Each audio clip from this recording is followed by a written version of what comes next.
So let's read the question. The question is a Philip-based question. The question says, with the expansion of dash in England from the 1840s and in the colonies from the 1860s, the demand for iron and steel increased rapidly. Question में हमसे पूछा गया है कि किस चीज़ के expansion से England में 1840s में और इंग्लैंड की कॉलोनीज़ में 1860s में आयरन एंड स्टील की डिमांड जो है वो काफ़ी ज़्यादा इंक्रीज़ हुई थी, उसके बारे में हमें बताना है. So let's read about the answer. The answer says the most dynamic industries in Britain were cotton and metals. देखिए, अगर हम ब्रिटेन की बात करते हैं स्टार्टिंग में, तो वहाँ पर सबसे पहले इंडस्ट्री जो सेटअप हुई थी वो कॉटन थी, उसके बाद मेटल्स थी. So with the expansion of the railways in England in 1840s and in the colonial countries in 1860s, the demand for iron and steel increased.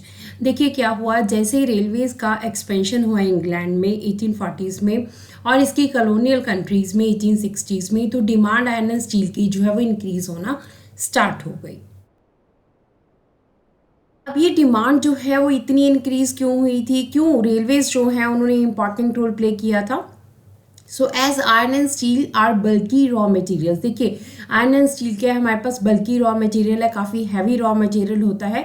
So it is very difficult to carry them from the mines to the industries. इनके तो काफ़ी difficulty होती है mine से industries तक जो है iron and steel को लेके जाने के लिए.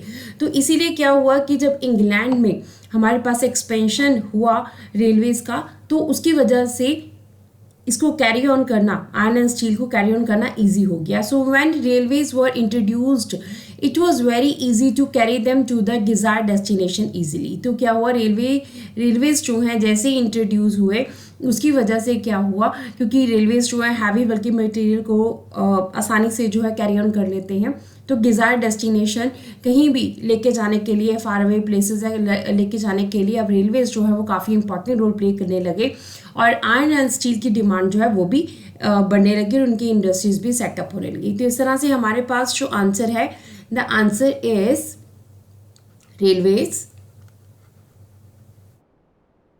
हमारे पास रेलवेज की एक्सपेंशन हुई, so here the answer is railways. So, with the expansion of railways in England from the 1840s and in the colonies from the 1860s, the demand for iron and steel increased rapidly. So, this is the answer of the question. Hope you understood the question as well as the answer. Thank you.